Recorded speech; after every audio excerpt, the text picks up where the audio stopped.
Thank you so much, Peter, for that introduction. Hello, everybody. I see that we're wandering back in. I'm hoping that my talk will sort of revivify us and get us thinking about some big picture issues. Just some declarations to get out of the way. So I'm employed by Google. Excuse me. I'm getting over laryngitis, so if my voice starts going out, flag me and let me know. I've got lozenges up here. I'm an ethical, legal, and social implications scholar, an LC scholar. The views expressed in this presentation are my own, and they only represent myself. Okay, so we're going to go on a really fast journey today because it's a bit of a whistle-stop tour. I'm going to give a quick overview, some definitions, talk about t-testing, but not the type of t-testing that some of you might know or think of. And then I'm going to tell 3 stories. So ethicists like stories. Bionic eyes, big data aggregators, and large language models. Then I'm going to give you one last LC thing, a call to action, and a finale. Okay, so the overview. So the ethics of AI and big data is very, very large. You simply cannot present this in 25 minutes or half an hour. So I decided I would take a little different approach, and instead of going into granularity, when you can do an internet search and find lists and lists and lists upon these guidelines, I would try to introduce you to one of my own personal shortcut tools, because we have many principles and so few tools. And keep in mind, I'm thinking big picture here. First, just a few definitions. Artificial intelligence, I don't want to spend a lot of time there. This is just a pretty mundane definition. Big data, we all know about the 3 Vs, extended to the 5 Vs. Structured, semi-structured, unstructured combos of all of these, favorite food of AI techniques. What I want to spend a little bit of time on are transformative technologies and what I mean by that. And what I mean is that it actually changes the baseline of what is expected for a human being to thrive. So think about that as you think about the work that you do and how they intersect with transformative technologies. I've got some examples on the board. So printing press democratized communication in many ways. Electricity started off as a luxury, and now it is generally considered something one needs to have as a human to thrive. Internet, cell phones, smart computers in your pocket, and now perhaps big data-driven AI. So the tool I'm going to offer you I call t-testing. And yes, I know it's cute and there's a little steaming cup of tea. It stands for transparency, engagement, and accountability. And you cannot have robust governance of any product, intervention, service, what have you, without these 3 pillars. Now, if you think back to that list of 11 items that I shared, everything is going to point directly or indirectly, it's going to map to one of these 3. So it's really meant as a sort of triage that I like to use when something comes across my desk and I'm like, what do I think about this? I give it the t-test. So for transparency, think about what has been shared, think about what has been understood. Right? So if I'm looking at something, I'll say, have the goals been shared? Have the steps to achieve the goals been shared? Has the good and the bad of what would happen if the goal is achieved been shared? Do I understand the goals? Do I understand how I will be impacted, my friends, my community? So it's sharing and understanding. Engagement, stakeholders. Think broadly about stakeholders, not just about individuals. Think about communities, groups. I call it the ripple effect. So I keep asking, and then who, and then who, and then who, and then what, and then what, and then what is going to be impacted? And finally, accountability. So ethics is about relationships and our obligations to each other. So think about this not as legal accountability or regulatory accountability. Think about this as our interconnectivity to each other and the multitude of networks within which we reside and all of the obligations that entails. Okay, so I'm going to tell you 3 stories, and I'm going to do a really quick t-test on each of my 3 stories. So the first story is one about implanted technology.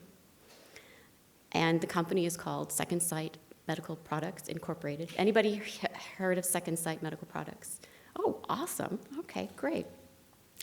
So this company was started in the early 2000s. It creates implantable investigational devices, retinal prosthesis. And I've got some images up there of the Argus 2, which is, I think, about 3 models back at this point. And what it does is it provides a type of artificial vision. So it's more complicated than just an implanted prosthesis. You have special glasses, you have a video processing unit that you wear, they talk to each other, they stimulate the retina to see what the perceptual threshold is for photoreceptors, so they can see what to activate to give you really low-grade video feed or shades of gray, or ways that it has been described. Okay, so in 2022, this company merged with another company, Vivani, and now they're their neuromodulation unit. So that's the backstory. And then the project was discontinued. So participants are left with these implanted, obsolete devices. And this is actually really interesting. So Second Sight gets NIH funding. I'm sure some of you knew that. But what's really interesting is when I was doing my research about, well, what do I think about this Second Sight thing, I noticed that they had implanted a device, an Argus 2 device, in someone in 2017. And the first year of their funding for the next model, which was no longer going to be a retinal prosthesis, but a visual cortical stimulator, was 2018. Now, we all know grant funding timelines, right? We all know the lead time. So chances are when that person received that implanted Argus 2, they were probably pretty close to submitting if it was a first submission, right? Yeah. So what do we think about that? So Second Sight still receives NIH funding. You can see the IEEE Spectrum article on this. I do have a citation slide as well. I just pasted what I found on NIH Reporter, so this was not very difficult. Here are my t-test results. Yeah, so in the IEEE article, they reported that they did not find adverse events info. It wasn't provided for them when they put in a Freedom of Information request. Users not told this was being discontinued. In one of the stories they shared, a woman was actually changing trains in New York City, and she heard a beep, beep, beep, and it was her Argus 2 powering down, and then everything went dark. Another person couldn't get an MRI because they couldn't contact somebody to let them know if it would be safe or not. So transparency, engagement, community members, advocacy groups that represent blind and low vision individuals. Were they, following the social model of disability here or the medical model? And these are really important distinctions I think about when I think about engagement and the ripple effect. Accountability. Did the organization even address this?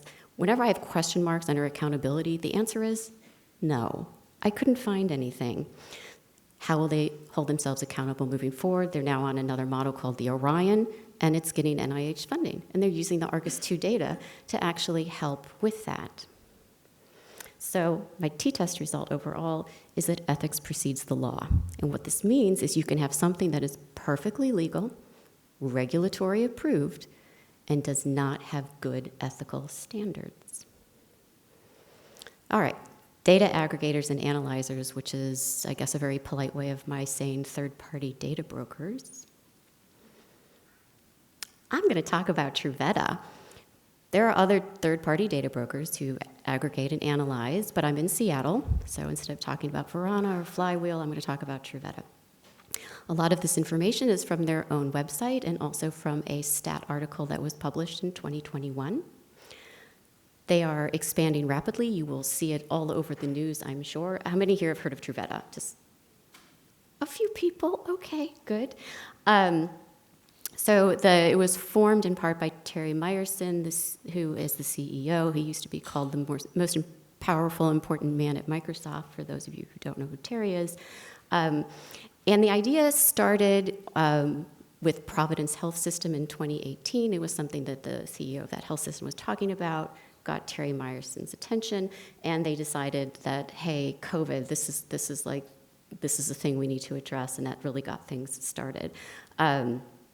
What's interesting about this is I was trying to find information on the Truveta website, and really I found more information in the STAT article where some of the executives were interviewed. So, and then I decided I would interact with the Truveta website as somebody on a CUJ. In design parlance, that is a critical user journey. I was going to be a patient in the Providence healthcare system, and I was going to see what I could find out about consent to use my data and what my data was even being used for. Okay, so I found this, you can see it larger on this slide, the approach to protecting patient privacy, and I thought, ooh, that would be very helpful. So then I went to download the white paper, and it wanted my name and my email, my company and my job title, and they were all required fields. And I was like, no, I don't think so. And it wasn't really geared toward patients, was it? Like company, job title? Oh, and it was automatically selected that you would hear communications. I was like, okay. Right. So I found their ethics policy. I was very excited about that. It was last updated in November of 2021. That's not a good sign. Keep in mind that the company was formed in 2020. And it said clinical data from our members is de-identified daily and brought together. Do you know from that who is de-identifying this data? I don't. It's a very unfortunate use of the passive voice, I think, or perhaps it's a very deliberate use of the passive voice. So then I was like, okay, I'm not finding anything. I'll do an internet search. Did an internet search, found the stat article, and I found a quote from the CEO of Truveta saying, hey, we rely on the health systems to cover consent and informing patients what their data is being used for. I was like, oh, great. I'm on a CUJ. I'm a patient in the Providence system. So I went to the Providence site. And on the Providence site, what I found was their patient policy, and they get paid for, or may get paid for, my de-identified data, and they take out the 18 HIPAA elements. I thought, wow, okay, that's really interesting. So where is this happening? What is the de-identification process here then? I didn't know. Why the passive voice? If it's the health provider systems, why not just say that? The health provider systems de-identify their data daily and send it to us. Why not say that? So is there additional de-identification going on? And shouldn't I know this? Shouldn't I know these things? Shouldn't I be able to come and find these things out, at least from Providence, but from Truveta, who says we're doing this all because we want to provide better data for AI, to feed AI, and we also want to address health equity. Okay. So if I wanted to learn more about how Truveta, which is a for-profit company, this is not a nonprofit, was using the data, I wouldn't know. I wouldn't even know who to contact. Okay, so engagement. Were patients consulted, patient groups, patient privacy groups? If this is happening and it's up to the healthcare systems to do all this, shouldn't that be documented? Wouldn't it be helpful if Truveta had a link that went back to all the systems that are in their member network, is I believe what they call it. So I found myself wondering, well, I can't answer the accountability question here either. This is not good for my t-test, because I didn't know where accountability resided. I had no idea. And it seemed to me a very easy thing to do, to kick the can down the road and just point fingers at the other person being responsible for what was going on. So that was my conclusion. Room for improvement. The other thing, and this is on the slide under my t-test result, they complete their longitudinal data with insurance claims data, which I just got this icky feeling when I read that. And our last story, generative large language models. I know you all want me to talk about ChatGPT. I'm going to talk about a close cousin. And if you can always corner me about ChatGPT if you really want to. I'm going to talk about GPT-3. And Coco, anybody know what Coco is in ChatGPT? All right, excellent. So, Coco. It's a mental health chat service. It's based out of San Francisco, and it provides anonymous peer support. Now, it's not for crisis situations. It's for, I'm having trouble with my partner, my family, whatever. And they had this CocoaBot, it's called. And what CocoaBot did was it did moderating matchmaking between people who'd submit a query, and then it would be sent out to people who kind of matched the ability to answer the query, and then that answer would go back to the original poster, the original query person, and then they could even rate how useful they found it, whether it was, good, okay, or bad. The red circle is mine. The Our Community Loves Us. I feel like I should have that on my personal webpage, my own self-endorsement. Okay. And then, so in January of this year, we learned, the public, that some responses were written by CocoaBot. How exciting, right? So what would happen is and I had to dig around for this because there was not good information available online with what happened. I'm still not sure I got the story right, but it seems that what happened was this. The query would come in, and it would be assigned to somebody as per usual, and then the person who was responding had the opportunity to use GPT-3 generated response and send that back to the participant. It seems that they could edit it or not if they didn't want to. So they send it, and then the participant gets a notification that says, your post has been responded to, assisted by CocoaBot. So apparently this counts as notification, as opt-in or opt-out and consent all in one, because your only option was to just not open the response, not open the post. But what are the chances that you're using a system like this and you're not going to open the post? So anyhow, I put up the Twitter feed from the CEO, Robert Morris, so you can enjoy what I enjoyed. And he says at the end that, they pulled it, and that simulated empathy feels weird, empty. So my t-test results. There was really no transparency. This was 4,000 people. It happened, and afterward they're like, oh, hey, look what we did. As if it's a quality improvement exercise. Okay, I think that's another issue, but I just want to flag that we should consider that quality improvement and research often elide these days, and these are not very clear-cut distinctions. Maybe transparency for the people using the GPT-driven CocoaBot, not for the recipients who got that, though. I want to know, were the mental health experts who serve on Coco's board actually involved in this? Did they okay this? Did they say, yes, let's do this? How about advocates, the user community? Where's the engagement? And finally, accountability. Well, did the org and org leadership address this situation sufficiently? Well, I know that I think the gold standard of addressing these issues is Twitter and saying, oopsie.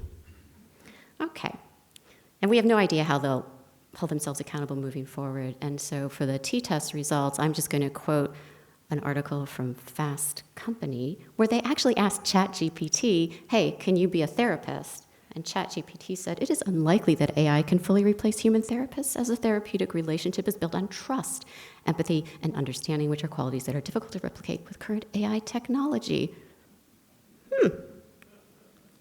All right. One last Elsie thing. So a powerful signal that there are ethical, legal, and social implications in play is whether you are solving a problem, an underlying issue, or just treating a symptom. What is really needed? So with Second Sight, what's a problem being solved? Well, it depends on if you adhere to mostly the medical model of disability or the social model of disability. It depends on whether human difference is a disability because it's medical, biological, or because there's no accommodation. Now, these are not mutually exclusive, but they should be acknowledged. Truveta, well, there's no EHR comparable health database. It's a fragmented data health system.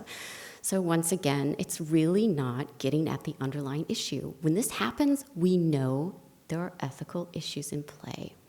Coco, well, we all know health support, mental health support, under-resourced, still stigmatization of these issues. And interestingly, empathy, because CEO Robert Morris said that the responses that CocoaBot gave were rated higher. They showed more empathy. What does that say? That we all need better empathetic communication skills? Is this the society that we want to be? So I have a call to action for you. What can you do? Hold your work and the work of others accountable for a t-test, this quick triage. Document all of your processes. Create the transparency artifacts that you need to prove that you can pass a t-test. Engage your stakeholders. Think of them broadly. Think of the ripple effect. Document whom you speak with and who's excluded, right? Everything should have a limitation section. I know we're familiar with that from research publications, but it goes for everything, goes for policy. And by that I mean make sure you know what LC signals you may or may not be ignoring. So for example, be transparent, not just about the scientific limitations, perhaps in your data set, in your participant pool, etc. But call out the underlying social issues that you're trying to address in your work. Put that in your limitations section. You are stating your accountability, and you are holding those who build upon your work, which is what we're supposed to do in the scientific endeavor, accountable as well. It's a small thing. It can make a big difference. And don't just do it in research publications, whenever you disseminate your work. If you create policy for your organization, department, what have you, have the equivalent of a limitations section. So I offer you a headline from the Pew Research Center. Experts doubt ethical AI design will be broadly adopted as the norm within the next decade. What they think it's going to be used for is profits and social control. All right.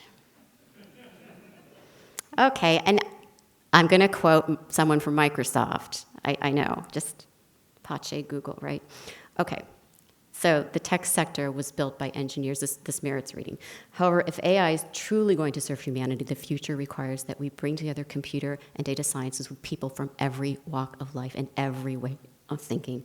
Technology needs people schooled in the humanities, social sciences, and with more than an average dose of common sense. So when you're thinking about those LC signals, why not engage as social scientists, humanities, philosophers? I'm an historian, so that we can all come to the table and talk through these things.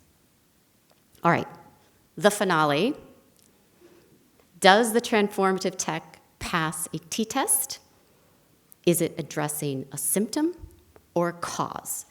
If you walk away with nothing else, walk away with t-test, transparency, engagement, accountability, and symptom or cause. I have some citations for the record. Thank you for your time, and I hope I've left enough time for some questions. Fantastic. All right, excellent.